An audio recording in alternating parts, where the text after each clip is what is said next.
Folks, welcome inside the Parisi Palace, high above 3773 East Broadway. This is the Jake Feinberg Show, coming on Power Talk. Thank you so much for making us part of your day today, and happy 4th of July to everybody.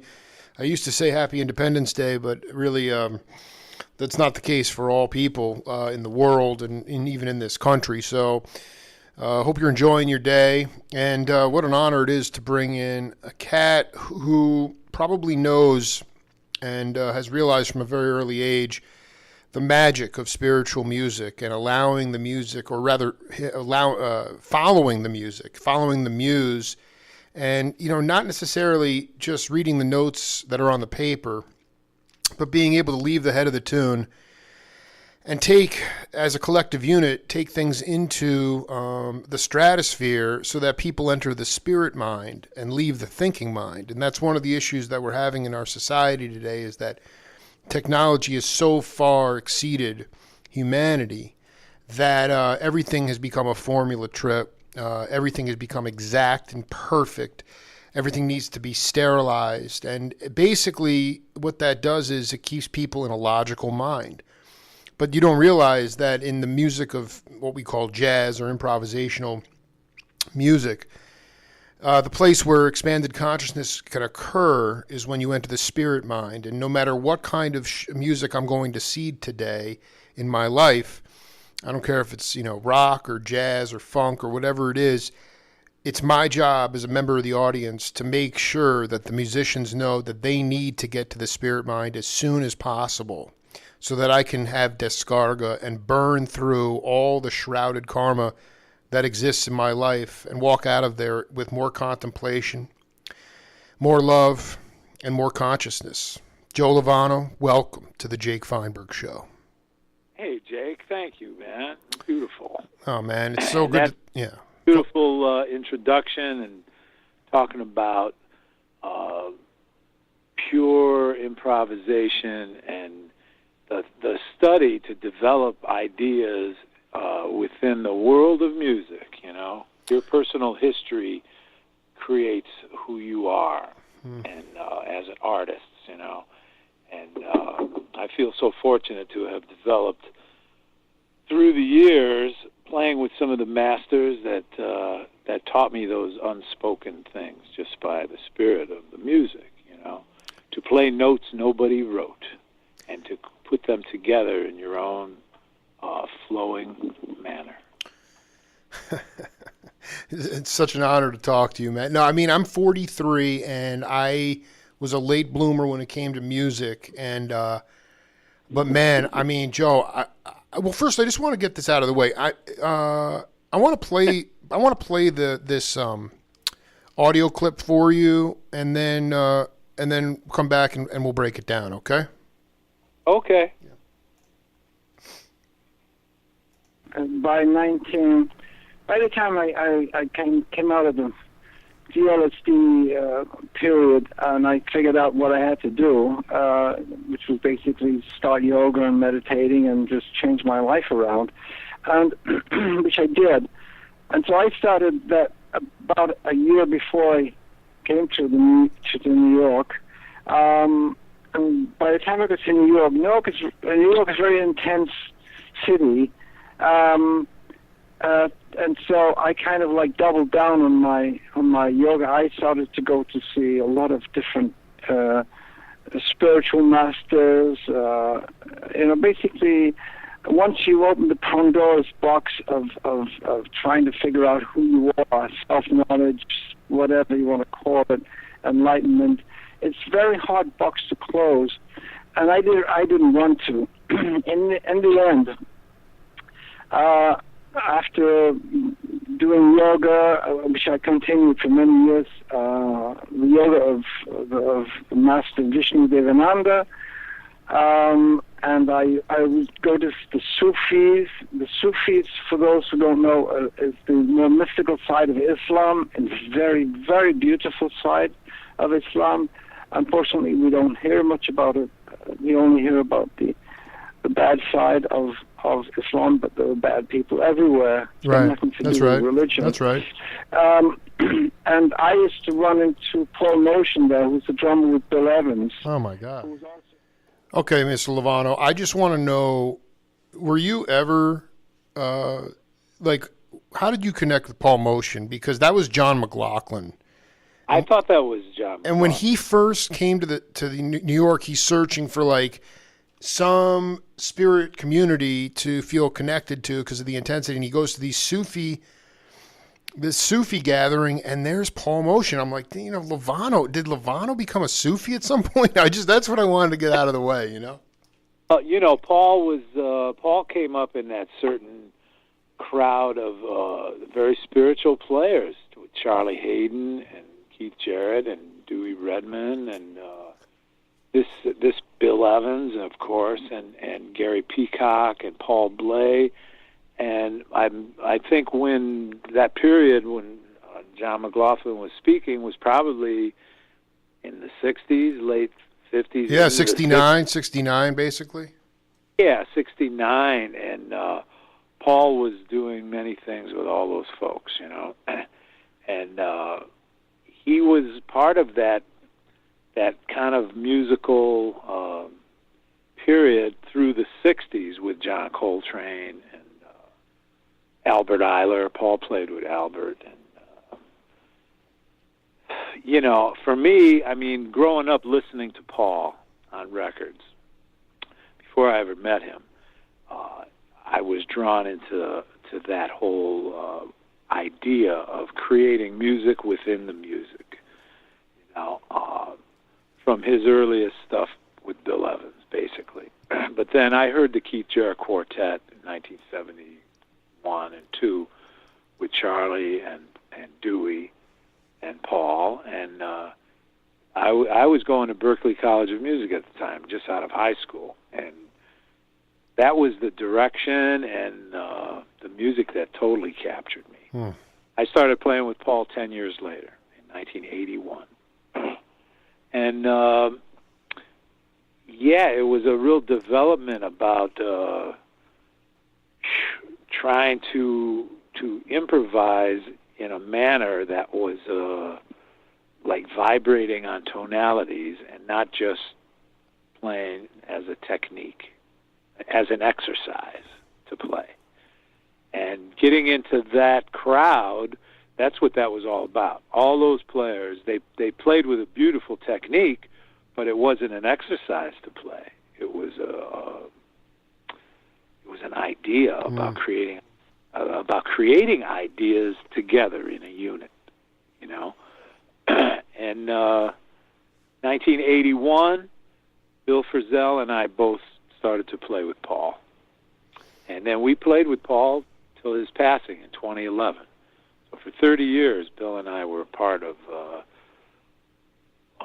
Paul's music and recorded, a lot with him through the years, but just toured Europe and the world constantly that whole time, I mean, it's just Joe.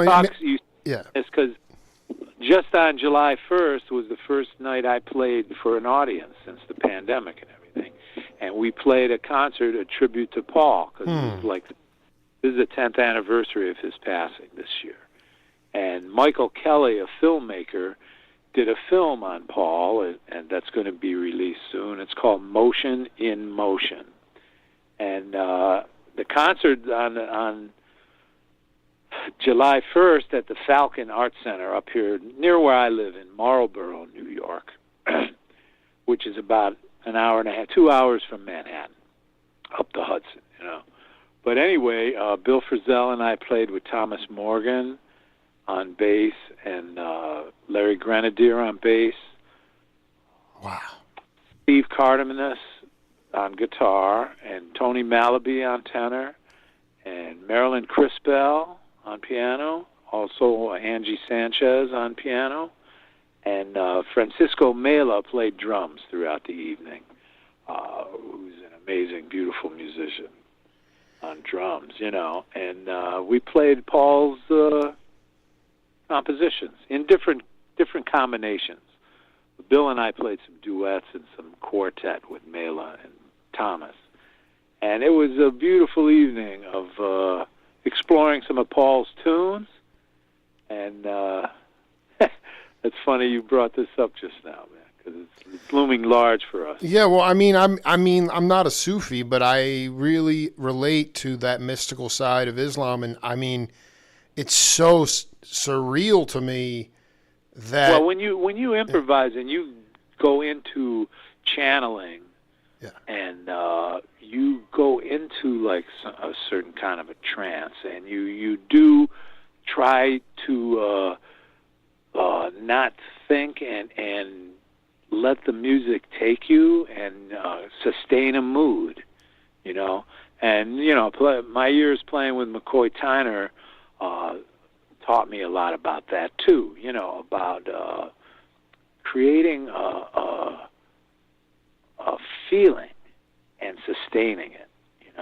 And playing with Paul also was always like that, and with Charlie Hayden and certain musicians that I've had a chance to play with in my lifetime. I feel so blessed to have played a lot with Elvin Jones and Hank Jones also.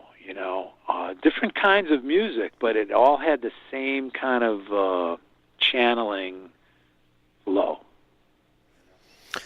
When you saw, I realized you grew up in Cleveland, but what separated the Jarrett group? You talked about tonalities.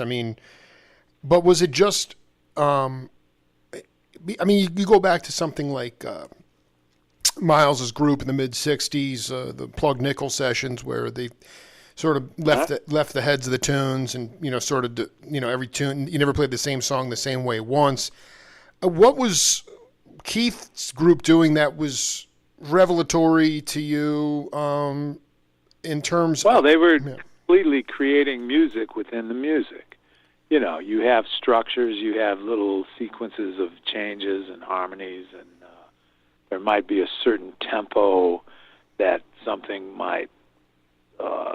somebody plays might suggest, and to listen to records is one thing, but when you're in a room with the music, it affects you in another kind of way too. I was never in a room with the Miles Davis band that you're speaking on. With Wayne and Tony Williams, Ron Carter, and Herbie. But now through the years, I've played. The only one I never played with was Tony Williams. But I've played with Ron Carter. I've played with Wayne and Herbie, and it's something when you're sharing the space with someone, and not just playing at the same time, but trying to create some music together. And all of that is a spiritual thing. Like the John Coltrane Quartet, we could listen to those records over and over again, and we're captured completely.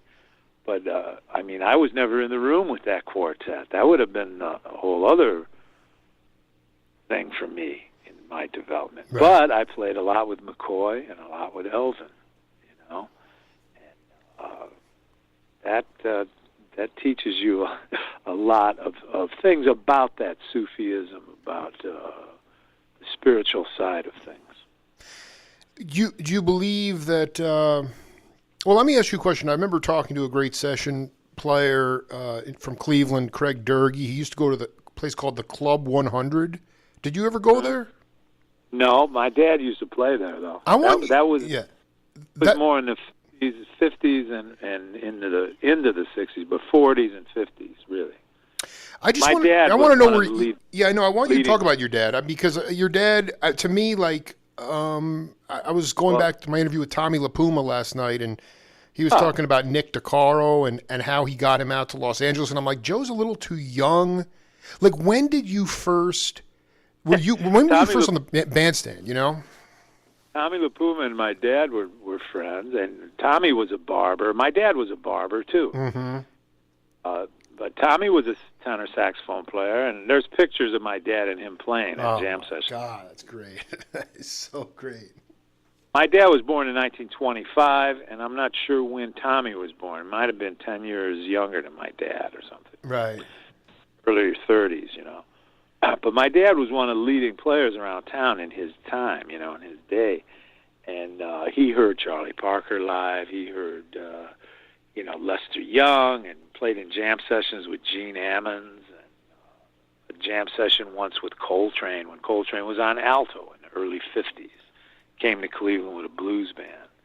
But there were famous clubs and places where there were jam sessions all the time, where everybody would go after the gig, And my dad was really a part of that scene and had a lot of stories and a great record collection that I grew up with, And my dad heard the Coltrane Quartet when they came to Cleveland in the 60s, and Coy Tyner talked a lot about playing in Cleveland. And, there was a club called the Jazz Temple that there was a bomb during the racial uprising thing.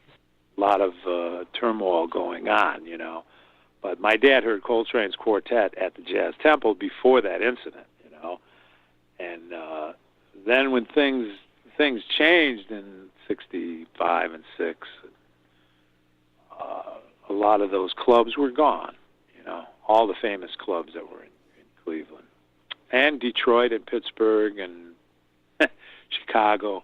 A lot of places took a big turn as far as the not only the local scene, but like a lot of the national groups that would travel. They would be coming through those cities, and staying for weeks at a time, So I heard firsthand from my dad about him hearing Thelonious Monk and people that would come through, So I was born in 52. So, I grew up, I was 14 or so when Coltrane passed. But my dad had an amazing record collection and all of the different periods of Coltrane into like Meditations and Kulu Se Mama. A few of those recordings my dad had. I didn't bring those into his collection. He already had those. I mean, like what was his collection became my collection as I was. Well, no, I mean, is at best. I know you weren't there, but the Jazz Temple, first of all, I didn't the serious race riots happen after Dr. King was assassinated in 67, 68. I thought 65. 66 was still like the Jazz 65 cats. is when my dad heard Coltrane. Wow.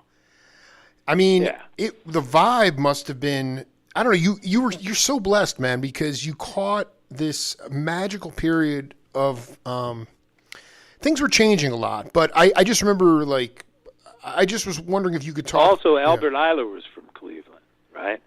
And that whole school of players. There was a piano player, Bobby Few, who just passed this last year. And Frank Wright, another tenor player. They went to Paris. Bobby went to Paris at some point then in the 60s and became, he played with Steve Lacy for 20 years or so.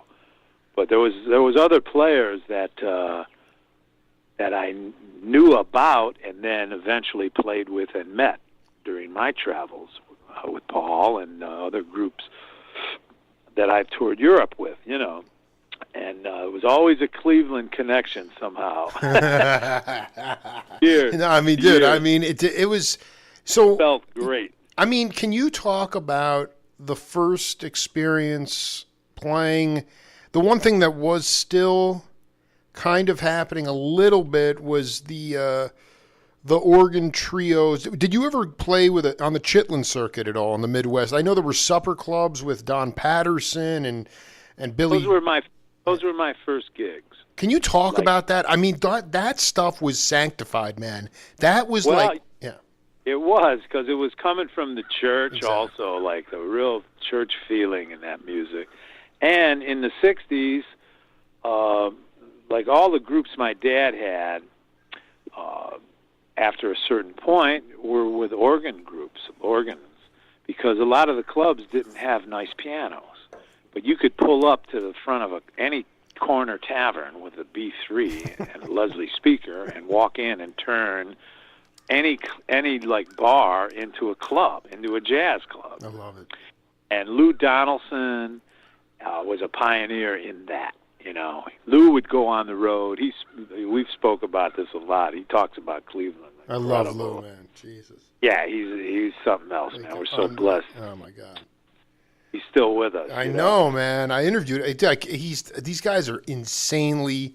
The music keeps him alive. But so you're telling me that he was the one that he'd rent a hearse? He was one of the early cats that would go on the road and with a trailer and bring the organ. And let's say he went to Pittsburgh and he played for 2 or 3 weeks in a club. While he was there, he was calling another club in Columbus or in Cleveland or somewhere else, you know, and booking gigs while he was on the road. He'd be playing somewhere, not sure where they were going to go, but he knew people everywhere, and we called Indianapolis and booked something. You know, he was out there like that. And Dr. Lonnie Smith was in his band. You know, Lonnie's on Alligator Boogaloo and those things, Absolutely. You know. So Along was with Idris Muhammad, who I played a lot with, you know.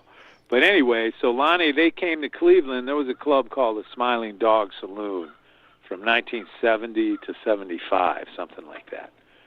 So I was in a lot of the house bands there. After coming home from Berkeley, there was gigs around Cleveland. So I was coming back home and playing with Bill DiRango, an amazing guitarist, who was a total pioneer in more free jazz. Whoa, dude, is that cat still with us? Who is that? I never heard of that cat. Well, Bill DiRango, you could find him on some. He was in Ben Webster's band and also played with Bird and Dizzy on some of the first early recordings. Are you kidding? He was in New York during the 52nd Street period and was playing with Don Byas. And, so we're talking 1944, 43, those years, you know. And when 52nd Street kind of disappeared the way it was in its heyday, he went back to Cleveland, had a music store, and just was a mentor and guru to everybody, you know. And I recorded some with him and played a lot with Bill. He was someone that was a single note player. He didn't play chords. I dig it, man, so much, man. Yeah, and he didn't really play voicings and comp for you. He would play counterpuntal lines and melodically, you know. And there's a famous picture with him playing with Ben Webster, where Charlie Parker came to New York and sat in with them, and Bird's in the picture. He's real young. You could find this in some jazz history books, you know. What made him a guru to you? I mean, these guys could say two words. Because he would go into a trance. You're speaking on this certain way of playing and Sufism, and I'm sure John McLaughlin was hip to Bill. Oh, yeah. Definitely. You know, because John developed a certain technique and a way of flowing like that Bill was exploring and just had the facility on the guitar to get around like that, you know, and play tempos, you know. But anyway, that period at the Smiling Dog created a lot of different gigs for a lot of people, you know, us as local cats, you know. Like Lonnie Smith came through there with Lou Donaldson, and he was looking to start his own band and was looking for a saxophone player. And I wasn't there at the time, but someone gave him my name and number. I was back in Boston. I get a call from my mom saying this doctor, or he wasn't going by Dr. Lonnie Smith then. It was just Lonnie Smith. This was 1974. And I was like, you know, 20 years old, 21 or whatever. And he told me he was hearing about me and would I like to fly to Detroit and come and play with him. So I did. And then that was my first time really coming to New York then and recording my first session. And it was under Lonnie's name, called Aphrodisia. And it had George Benson on guitar and Ben Riley played drums. Another drummer, Jamie Haddad, who was a close friend of mine from Cleveland, who the last 20 years has been playing percussion and things with Paul Simon, folks. Totally. It was Ron Carter on bass or something? I can't remember who was on bass for that. Or maybe there wasn't a bass player.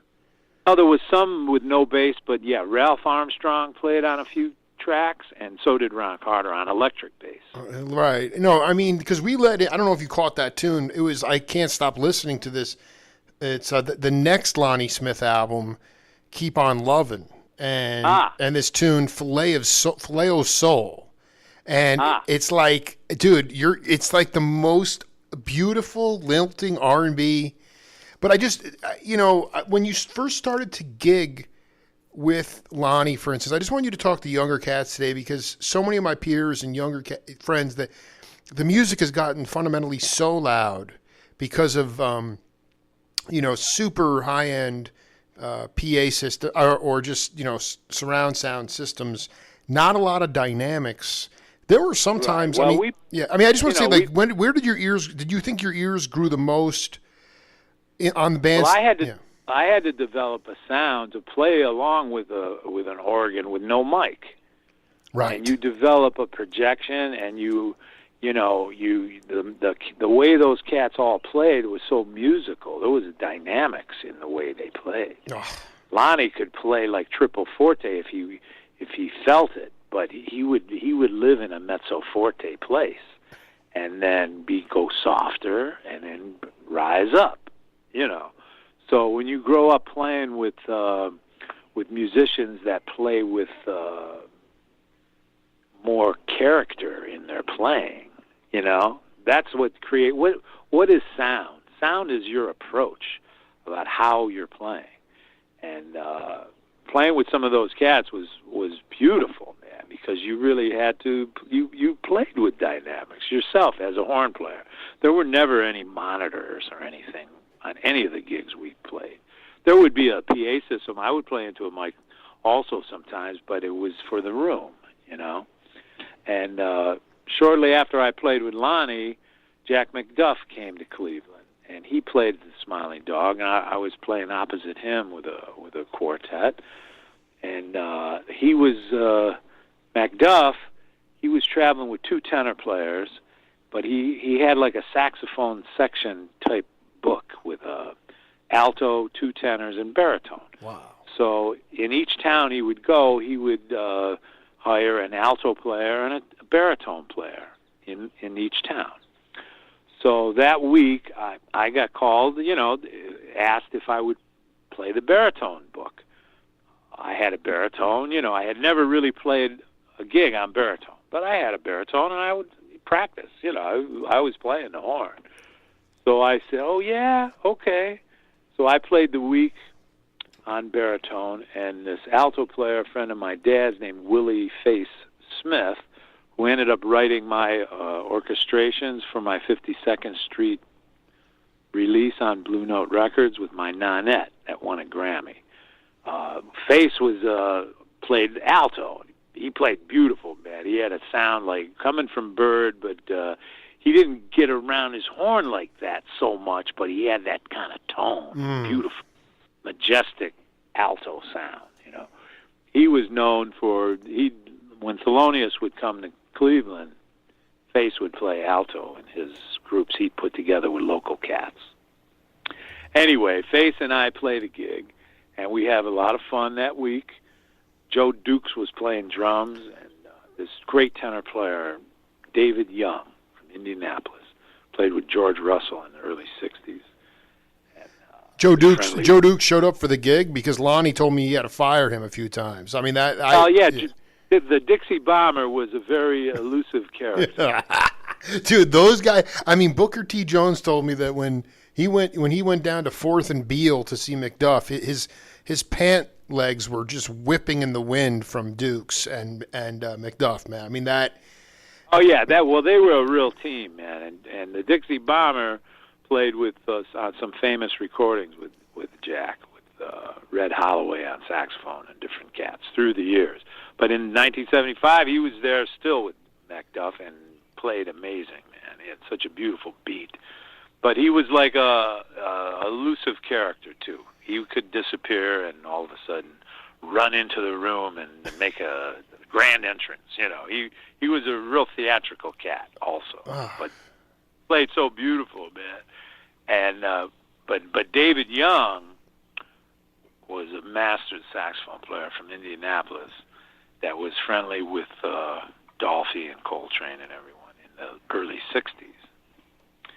And so touring with them was amazing, man. Bill Cody was the other tenor player, also played in Frank Foster's Loud Minority. Oh my God, I love this stuff. You know, I want to just... Cody. Yeah, go ahead. Cody spoke in rhymes. Talk to him, he rhymed everything he said. You know, he was from Jersey. This is so great, man. Jesus. We were on the tour. You mentioned the Chitlin Circuit, which is a series of clubs throughout the Midwest, you know. And I went on the road with McDuff. When Aphrodisia came out with Lonnie, I was on the road with McDuff also. I was sharing both gigs. Wow. And we were doing these Oregon Summit gigs with McDuff, where, you know, there was probably in the 6 months or so that I was in the band that we toured with a saxophone section. We did a handful of Oregon Summit gigs with Jimmy Smith's trio, Shirley Scott trio, which was Harold Vick on tenor. Oh, and, my God, I love this. Yeah, Eddie Gladden on drums. And then Larry Young. Sure. With the first early fusion kind of bands, you know, coming after Lifetime. Sure. Larry Young, and he wore a turban and was really amazing. That was real exotic, kind of Sufism type music also. Absolutely. He was playing out. He was playing like out, but it was spirit. You know, it exactly. was spirit. You could say it was out. It was out only because it wasn't just popular jazz. That's what I mean. You know, that's exactly what I mean, dude. Yeah. They were creating something for themselves. But anyway, to be on tour, some of those gigs where we all shared an evening, it was amazing, man. I'm like, 22, and I'm on a tour in the middle of this really beautiful spiritual music, you know. And then I moved to New York shortly after that because playing with McDuff and with Lonnie, I was coming to New York a lot, and we would play at the Club Baron in Harlem and different places. So I was getting around New York City and sitting in and meeting a lot of folks. One of the first places I went to sit in and was at Rashid Ali's club it was Ali's Alley. Ali's Alley. Yeah, and it was I've never heard of that place. Oh yeah, it was on Green Street in Soho, and it was he lived upstairs, and it was like a loft space downstairs with music, but no liquor or anything. You know, just it was a place to go and be in the middle of some really amazing music. And I went and sat in with him and met him for the first time during that period in 1976 or so. And Sam Rivers also had a place called Studio Rivby on Bond Street that I used to go and frequent a lot. And first time I heard Sam with Dave Holland and Barry Asheville, and that crowd, that was another really new music place, you know. And it would be today. It would be a new music place. Joe, I need to ask. I really need to talk to you. I mean, Lenny White. Lenny White showed. He was everything. Yeah, no, I was in my early 20s, and I was starting to play with, and to be in a room with some players, man, that were so influential for me even before I went to New York. But all of a sudden, everybody was there. It was a community of folks. And that's when I, first met Moo Hall, Richard Abrams, and those cats. Mm-hmm. And I joined the Mel Lewis Jazz Orchestra after I played with the Woody Herman Band. And Paul Motion, 81. Well, no, what I wanted to ask you was Lenny White was 13 years old, and his dad would take him to play with Jackie McLean, and he'd get on the bandstand and start playing, and McLean would turn around and say, no backbeat, all right? He hated backbeat. And I wanted you to talk about, you're talking about motion, Dukes, and just this plethora of Rashid Ali. These guys were not. They a lot of them didn't want backbeat, and I wanted you to talk about. And all I hear today in a lot of music is just pulsating backbeat. And the thing I love the most, I don't care if it's Larry Bunker or it's Motion. I mean, they're like, every time I listen to iconic albums, you can listen to them over and over again. They sound different every time. And it has something to do with the way they're keeping time in non-traditional ways. And I just wanted you to talk about these guys and how not easing off of backbeat opens up the opportunity for the rhythm section to play melodically and then creates an environment for spiritual music to occur. Well, I mean, when you're locked into any kind of routine on any instrument, it boxes you in. It boxes the music in. But, some music, that's what it's called for. Right. But to really explore the possibilities and create music within the music, you don't want to be a routine type player. I'll tell you a story. Like, I played a lot with Ed Blackwell. You did? Okay? Starting in '89, I recorded 2 recordings with Blackwell. One on Soul Note, Black Saint, with Anthony Cox on bass. It's called The Sounds of Joy. Wow. And on Enja Records. Yeah. And on my first, at the beginning of my Blue Note period, like 1991 or so, my first real release for Blue Note was with Michel Petrucciani, Dave Holland, and Ed Blackwell. And Blackwell passed maybe a year later, 92 or so. But playing with Blackwell was like an amazing. That period in the '80s, I was playing with Mel Lewis, Paul Motion, Elvin Jones, and Ed Blackwell. Began touring. Dude, you are on the moon at this point, man. You are in a cosmic zone, man. I love it, man. I was like so blessed, man. So blessed. And I feel like it was a springboard to everything for me, But playing with Blackwell was so beautiful, man. I saw Elvin. I toured with Elvin's band in 1987, the Jazz Machine. We did a 9-week Europe tour. And after that, I went to hear him. And I had just been playing with Blackwell. And I went to hear Elvin. I was like really happy to tell him that I've been playing with Ed Blackwell, and we just did this record date. And Elvin looked at me and goes, he knows what to do. They were friends. Oh forever. man, dude, this is you're making my day, Lovano. I mean, do you feel like? But wait, go ahead, please. Go ahead. Yeah. Back to the backbeat. Yeah, do it. Okay, so then I did a trio record with Elvin and Dave Holland in '98 called Trio Fascination for Blue Note under my name, and I wrote all the music for the session. So the group that I had to tour was with Cameron Brown on bass and Idris Mohammed on drums. Wow. And we played for a couple years there, late 90s into 2000s. And then Idris ended up going out with Ahmad Jamal, somewhere around 2002 or so. But anyway, Idris told me stories about Blackwell because it was a New Orleans thing. Yeah, Idris was playing with Art Idris Neville down there. Yeah, no, definitely. Idris was on Blueberry Hill when he was 14. Yeah. Okay? And then, but he's on Roberta Flack's Killing Me Softly and all kinds of sessions, Leo Morris was his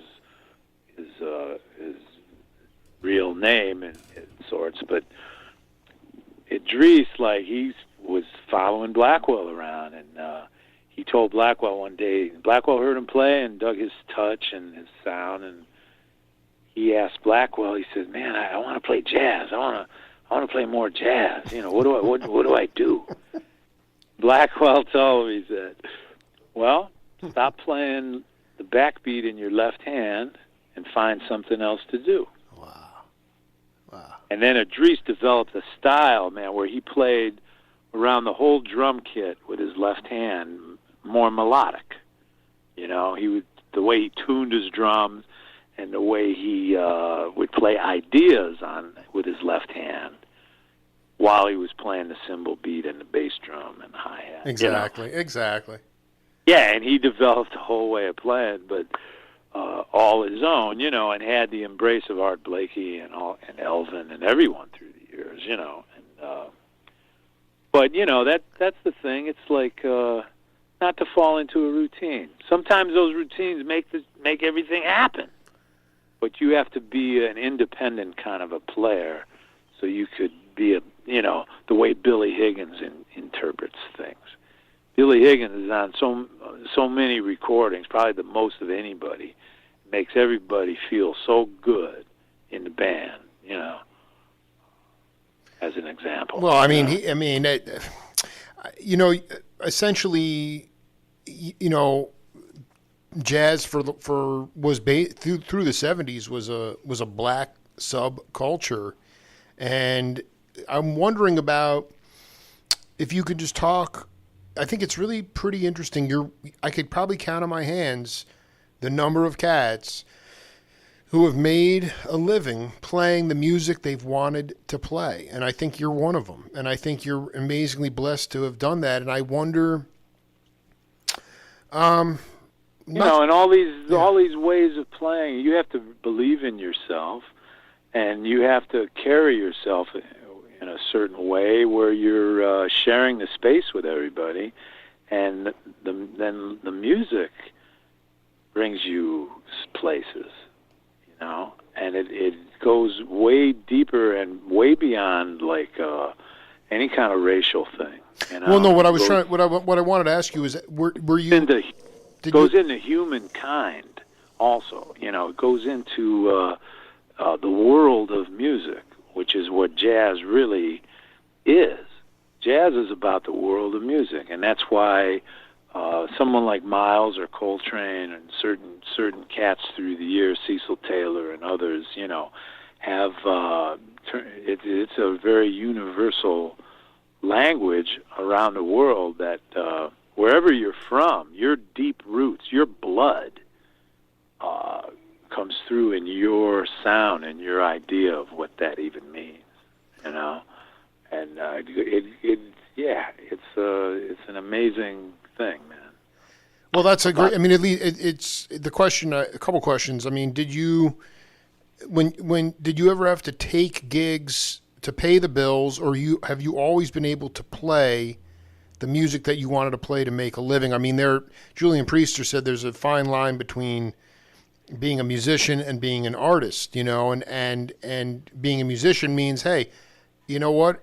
I got to take these bar mitzvah gigs, or I got to take this funk gig because it's going to pay the bills, as opposed to cats who their artistic integrity is so strong that they will continue to find ways to just continually create music no matter how non-mainstream it is. And I just wonder how, have you ever had to just take gigs, even in the 70s, that you didn't necessarily like, but you took them because you needed the dough?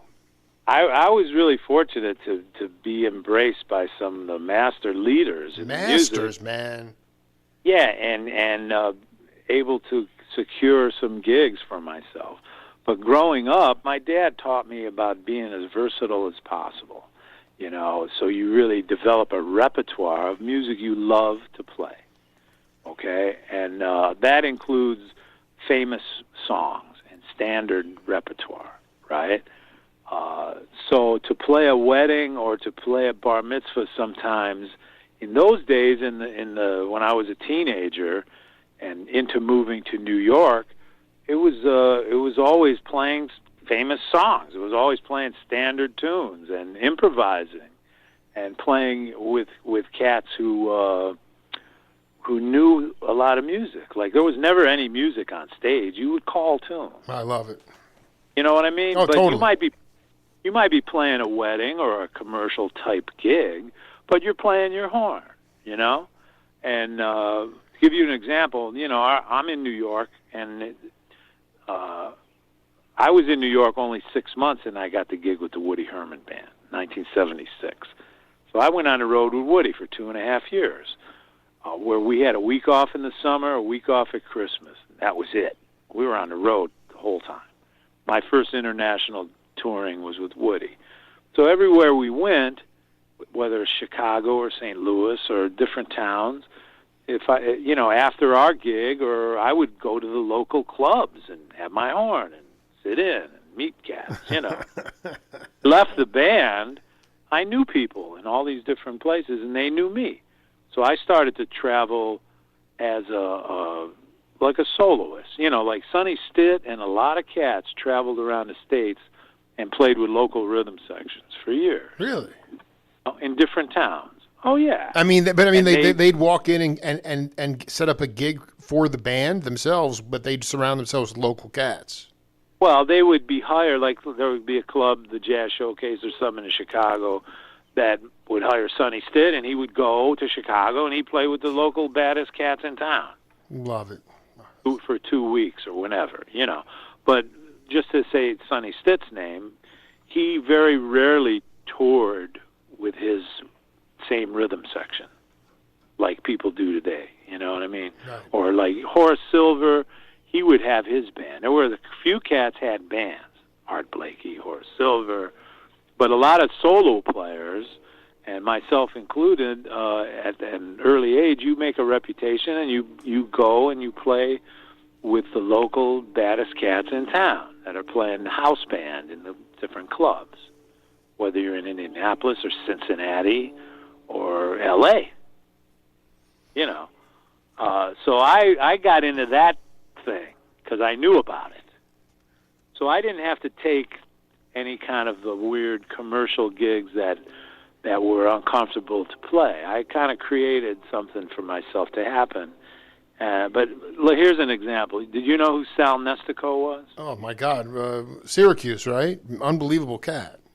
Great saxophone. Unreal, yeah. And he Woody like 10 years before me. Right. He was there in 68 and 6. I played with Woody in the 70s. Anyway, coming back in New York, and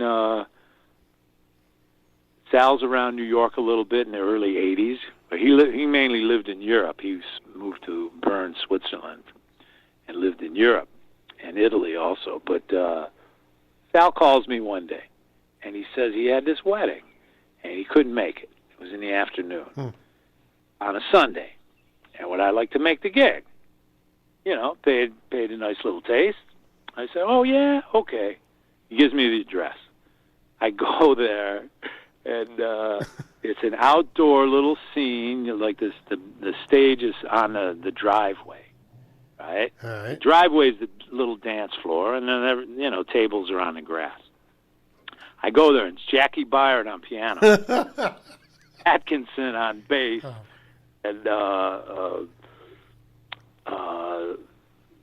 Jolie Lewis sang, right? And Walter Perkins on drums. Oh, my gosh, man. All of a sudden, I'm there, and I'm like, and they knew that Sal called somebody to make it, but they didn't really know me. I had never really played with Jolie Lewis and those cats. Oh, I love this. They kind of knew who I was. I love this, dude. And, here's a wedding gig. So, you don't know what you're going to walk into, man. It turned out to be one of the most memorable little afternoon parties. And we just called tunes and had a lot of fun, man. It was swinging like a monster. And Jackie Byard was incredible to play with. And he was playing on a Fender Rhodes piano also. And oh my God, that is so. That is a. This is a very important because Chicago. I mean, I've interviewed guys like Phil Upchurch, and there were, were there really, right at that time, even when you came on the scene. I mean, blues was still right attached at the hip to jazz. I don't hear that as much today in modern jazz. I know. You know why? Because a lot of the young players are playing page 37 out of a certain book, and they're not playing from their soul. Mighty Joe Young. I mean, were there some iconic blues cats in Cleveland that you used to jam with? I mean, because that everyone hears about the the blue, Otis Rush and all these guys from Chicago. But I'm like, when I hear you're playing, it's just like there's obviously a lot of Train. Now, your dad's record collection was very pivotal, but there's like blues in there. It's so bluesy, man. And I'm like, did you? Well, for me, it was coming from Gene Ammons. Yeah. And coming from Illinois Jacquet and those kind of saxophone players that I was hearing and listening to and feeling what they were feeling by listening to them. And then playing with interpretations of some of those same tunes, you kind of channel a lot of things. So I didn't really play with a lot of blues players, but I was influenced by that, Right. And it gave me a sense of and an awareness of how to try to, play with certain cats, and then playing with Lonnie Smith as a total blues player, and McDuff. Blues is in the heart of the music. And, when people talk about the church, it's about the congregation. And the congregation of musicians playing, and the congregation, including the audience you're in front of, or that are in front of you, the whole room becomes a congregation of folks. And I always felt that. And I guess because of my dad, he had that kind of thing in his playing, Was he a bebop cat, or did he just what kind of music did he like? Well, his whole the Charlie Parker Dizzy Gillespie songbook was what taught him everything how to play. God! But before that, he was, like I said, he was born in 25. Miles and Coltrane were born in 26. Stan Getz. My dad played opposite Stan Getz. He played opposite a lot of groups.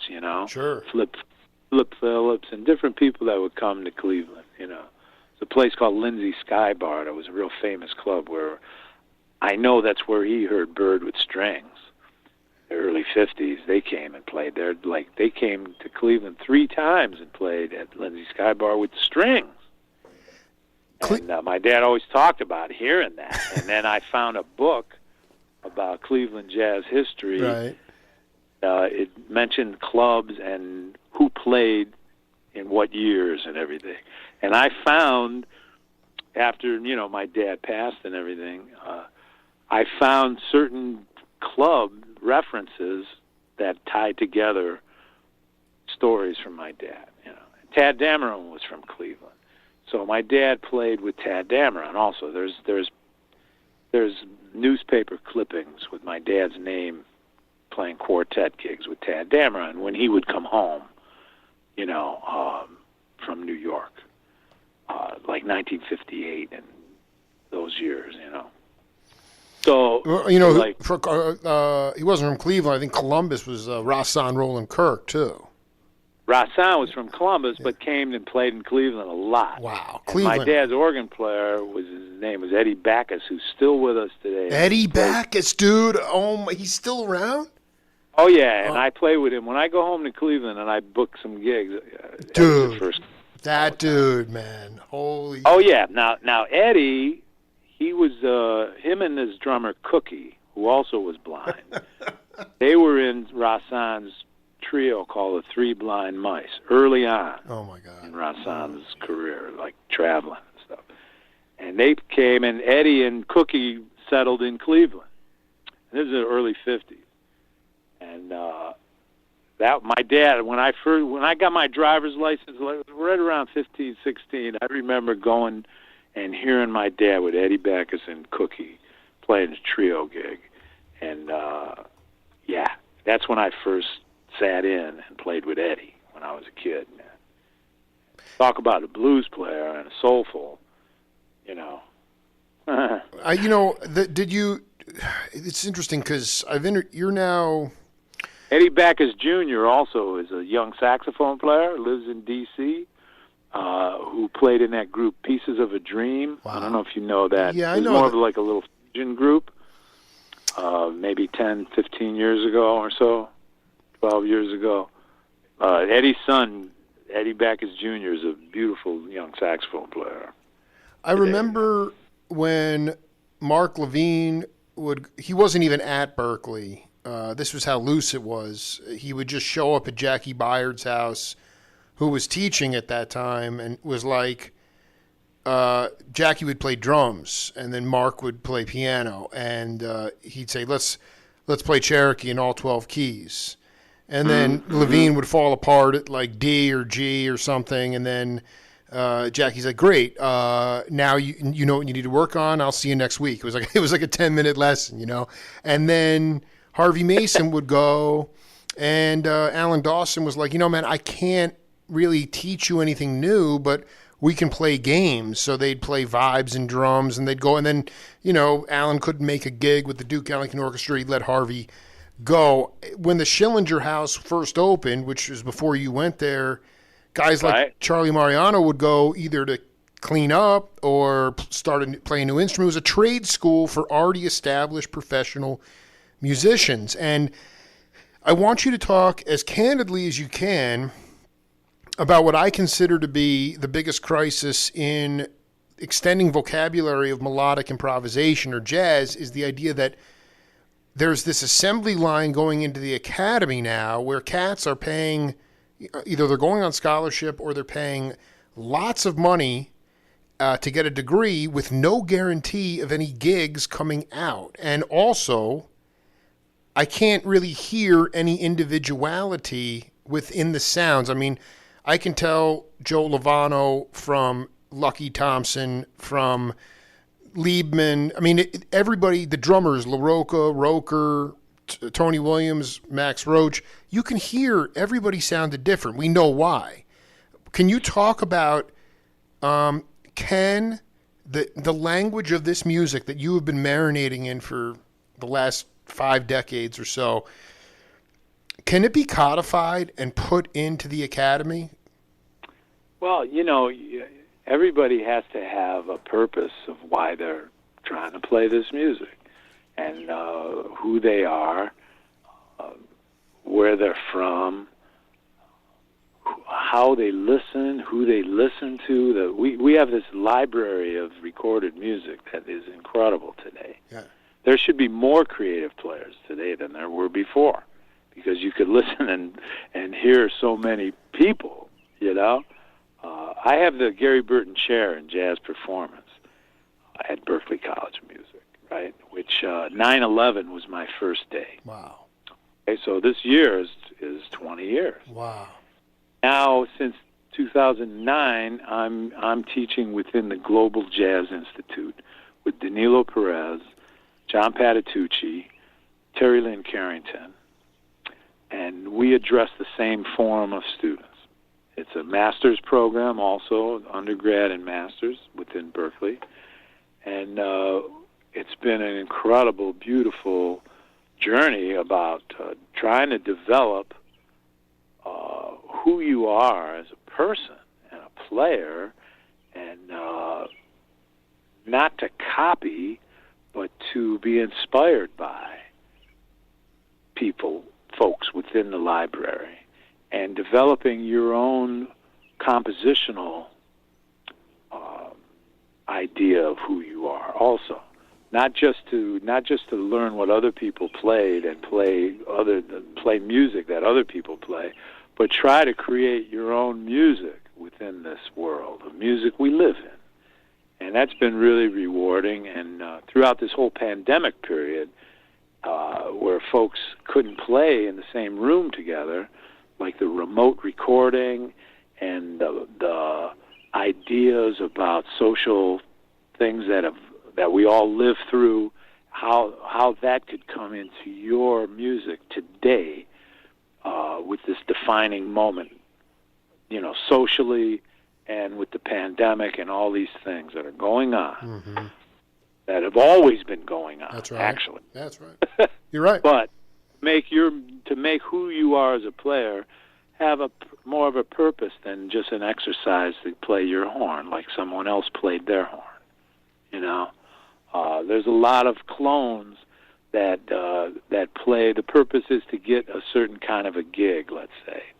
You know, but there's other purposes about trying to play with more of a humanitarian idea of bringing people together on the planet and to create music that enlightens, you know.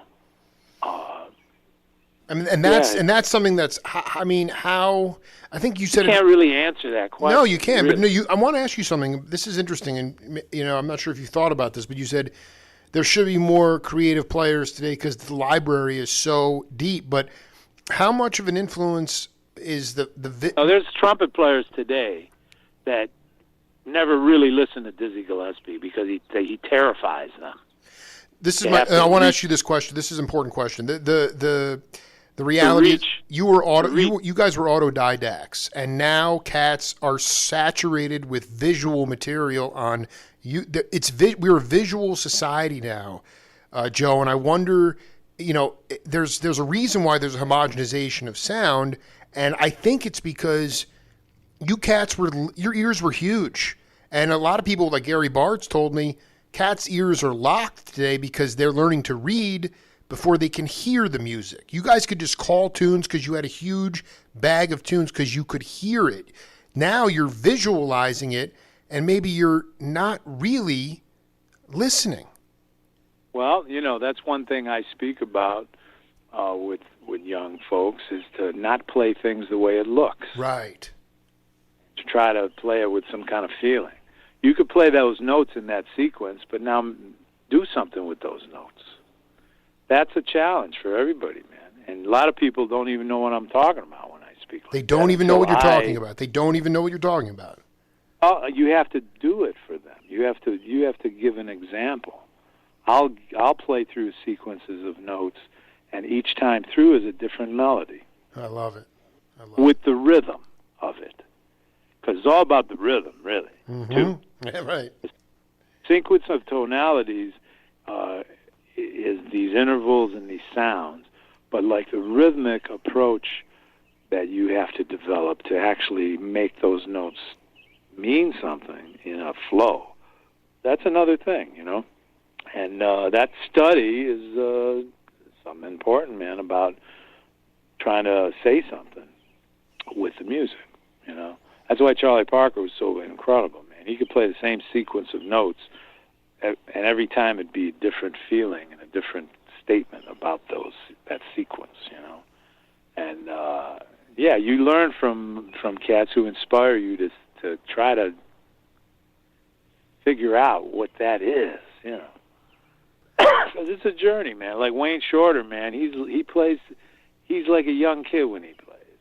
so innocent. And the sequence of notes is one thing, but how he plays them every time is magic, I have one more voice for you, Joe, and then we'll come back. Oh yeah, okay. The Holy Spirit is there all the time, but there's a little phrase I use: the chosen of God are the people who choose God. You're not chosen by some spirit on the outside that says, lo and behold, you're the one. Or you're one of the 444,000 that had been chosen. The ones who choose, the ones who say, Holy Father, I believe, I know you're there, I feel your spirit, I reach out to you. When you reach out, the spirit reaches back. I tell people God is waiting. God's always been there. God's not going anywhere, but God is waiting. And when you open the door, the angels sing. Mr. Lovano, you want to take a guess at who that is?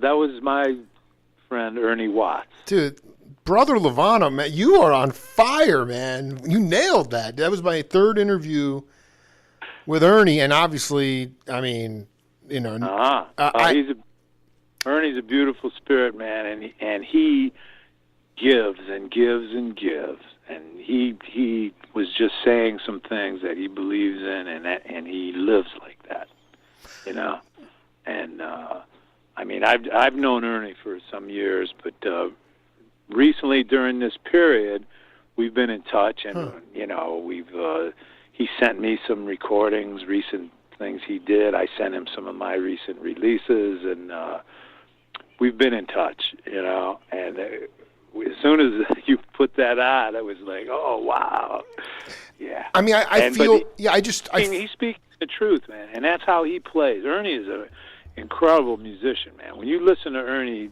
play and explore the music the way he does, it's like a lesson. You know, it's a study. Ernie plays with that kind of incredible driving force, you know, that Mike Brecker played with and other cats played with also, you know. But Ernie's a very serious musician, man, and he's had an amazing career playing all kinds of music. I just wonder about if you could... I used to sub with Charlie Hayden and the Liberation. We played together with the Liberation Orchestra, and there's one recording live at the Montreal Jazz Festival where he was subbing for Dewey, actually. Dewey didn't make that gig, and Ernie played. He was also there with Quartet West, and we played together. That might have been the first time we really played together. But then I used to sub for him with Quartet West on occasion, some dates that he couldn't make with Charlie, and that was always such a beautiful call to get to play with Charlie and Lawrence Marable. And, oh my God! Different drummers played, but Billy Hart and Alan Broadbent on piano. My hero. I mean, do you? I was going to ask you if you could point back to a time in your career or life when you, I don't know. I mean, obviously you were steeped in the music. Your dad. I mean, you had a very interesting and unique upbringing. You had all kinds of music filtering through the house, and your dad was an accomplished player. But I just wonder about if you could talk about your connection to source, you know, and then ultimately how you learned to surrender to that, and if you feel like music has saved your life. Well, it definitely has brought me into some of the most joyous, incredible moments in my life, you know. Mm-hmm. And early on, realizing through my dad's relationships and people that he played with, I realized early on about this total multi-generational experience, jazz is, and multicultural experience. And having players that played with my dad, having their embrace was my whole springboard into developing a way of playing and feeling humble about it, you know, feeling like you're always studying and you're always developing into the next moment of now, you know, and that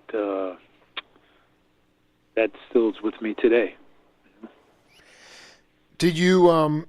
I just want to also be clear. Outside of the two Lonnie Smith albums, between then there's an incredible Mel Lewis playing Herbie Hancock that you're on from 1980.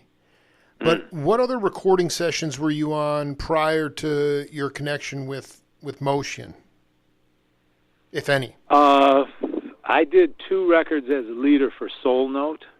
One called Tones, Shapes, and Colors. 1985, maybe we recorded that. I had Kenny Werner piano, right? Dennis Irwin bass, and Mel Lewis on drums. My second release on Soul Note was called Village Rhythm, which my group was Tom Harrell on trumpet, Kenny on piano again, with Mark Johnson bass and Paul Motion on drums. And then those were those were all in the 80s though. But prior to playing with Paul in 81 was, you know, really recordings with the Woody Herman Band. What about Radio Registry? What about like jingle work? I'm like, was Lovano playing jingles, man? I got called for a handful of. I know you were doing stuff in the early, because I mean I know Woody was on the road a lot, but I'm like, if Lovano moved to New York, he was playing jingles, man. Well, I did a handful of I got a handful of calls, like that Mike Brecker or Bob Mincer or David, certain cats couldn't make. But I didn't do too many jingle dates, and was never really a part of that radio registry scene. Like a lot of my friends were that were more brass players and played Broadway. I never did Broadway and all that stuff. But I developed myself to play flute and clarinet and doubles, so I could play within some ensembles, like with the Mel Lewis Band. There was a lot of beautiful clarinet parts in my book. Absolutely. And flute parts. I had the chair that Joe Farrell had in the beginning of the Thad Jones Mel Lewis Band. All my charts had Joe written on them. That's how I wanted to end set one with you, because the cat, I never met him. I mean, but he was in some ways. I mean, in the way Stitt was compared to Bird, or Jimmy Heath was called Little Bird, and Joe Farrell was sort of, when Train died, they sort of, whatever journalists, people like myself, if I don't know, they sort of passed the torch to Joe. He was playing with Elvin and Jimmy Garrison. And can you talk about Joe, man? I mean, Joe at a certain point was channeling the cosmos. I mean, just the way you have, but he was before you. Can you talk about his influence on you? Because he's one of him and Eric Kloss were the first two cats that got me into what I thought spiritual music was, and it's turned out to be true. Mm-hmm. Well, Joe Farrell was a big influence on me, like from the Thad Jones Mel Lewis Band and from playing with Elvin. Right. Garrison, and I had those records, and I heard the Thad Jones Mel Lewis Band in 1970. They came to Cleveland, played at Severance Hall, and the saxophone section was that section with Joe Farrell and Jerome Richardson, Jerry Dodgen, Eddie Daniels, and Pepper Adams. And, man, I went to that concert and heard that band live. But I had, been hip to it on record because the radio stations were playing the heck out of that in Cleveland. There was a 24-hour jazz station that played a lot of Thad and Mel. Anyway, it was like, oh, wow, how do I get myself together to play in that band someday?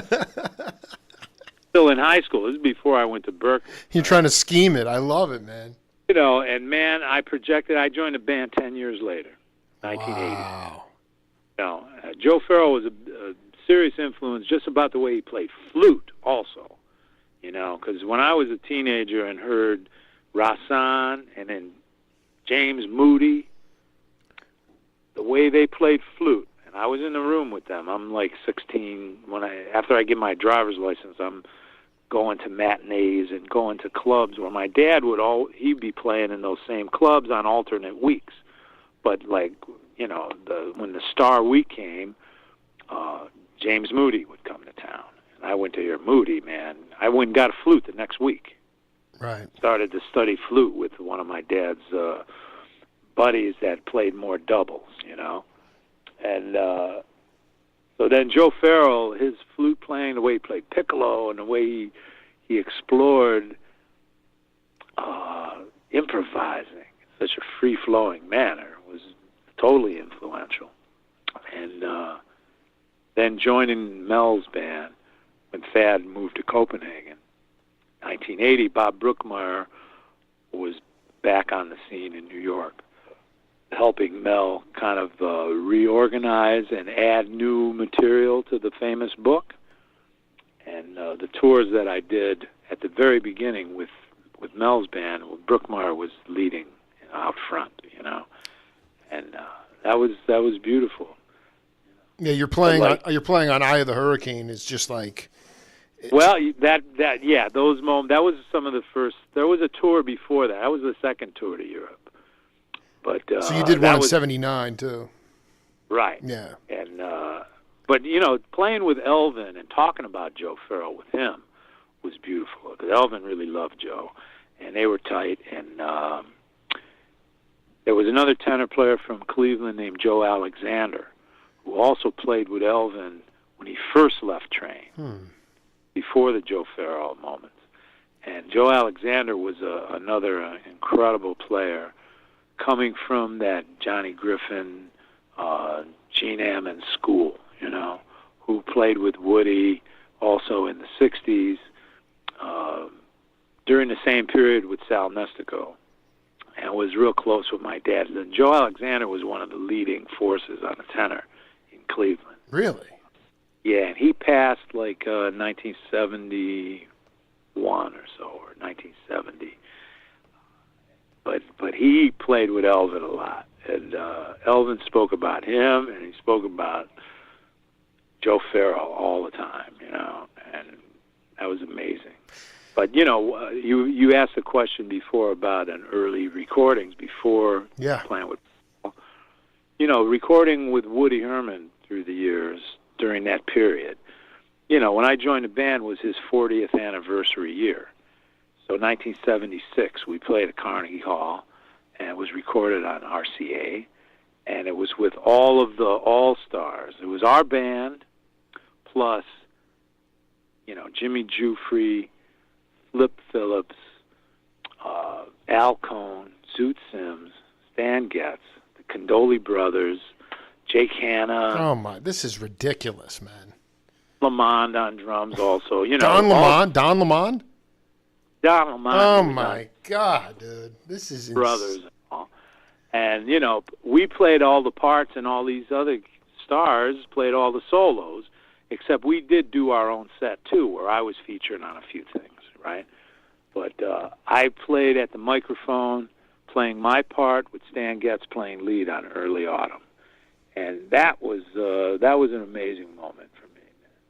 To not just play my notes, but to play my part to make him feel good playing his part, his lead, And I had grown up playing saxophone with my dad and other saxophone players, so I had an idea of how to blend and how to do that. I was 23 at the time, man, and it was another serious moment of now that it was a springboard.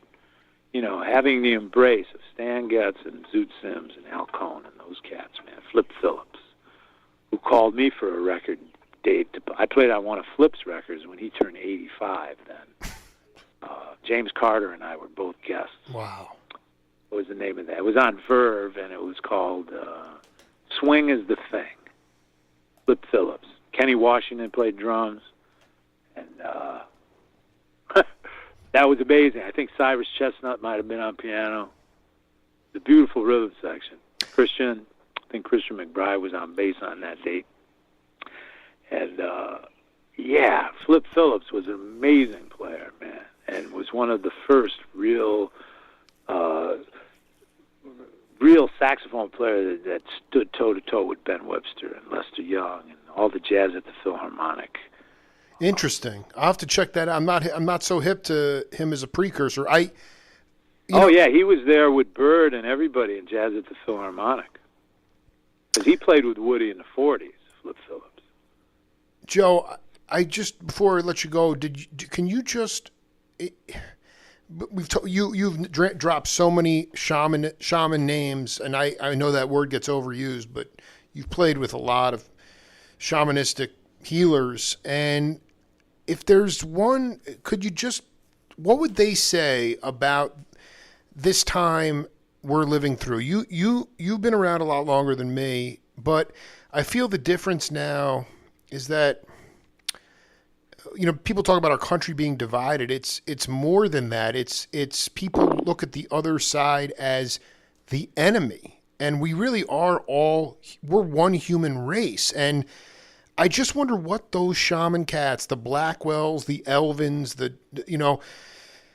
in their most serious moments, the motions, what they would say about how to overcome this insanity, because it's different than Watergate. It's different than Vietnam. I know that those times were effed up, but this is a little bit more diabolical. And I wonder what you think those guys would say to give hope to younger musicians or people about the way forward? Well, just thinking on your question is like, I would look to Hank Jones, man. Yeah. Okay. Someone that had so much beauty and wisdom and grace about embracing all things throughout his lifetime, right? Yeah. Hank was born 1918. So when I played with him, I played his 90th birthday celebrations in New York and Hollywood Bowl and such. And Hank lived through all these periods, man. And he was so graceful and so accepting and so universally beautiful about life and creating within. I would look to him for guidance through this period for myself, personal experience being with someone like him. So divine radiance and grace, great rise above, and gratitude, and always searching to make more of a poetic statement about who you are and in your music, but as a human kind, Joe, man, he was inspiring like that, and that's why the music we played together for me was some of my shining hours on the scene, in having relationships with a master like Hank. Brother Lovano, it was such an honor, man. I hope we get a chance to do it again real soon. I'd love to, and I also would love if you have any. I'd love to connect with Eddie Backus too. That would be cool. Yeah, all right. Yeah. No, let me know. I'll text you, but man, I'll get you a copy of this later. I just want to say thank you for your years of service to humanity, and I look forward to seeing you on the bandstand sooner than later. I don't know if did you ever play with Tasiji Munoz? I have. I've sat in with him and played with him. He's going to play up here at the Falcon. I know. I think you and Tasiji could be healing humanity for a week at the Falcon. I need that, man. We played. I sat in with him. I guess it was probably in 2019, and Bob Moses was Rock-a-lam, man.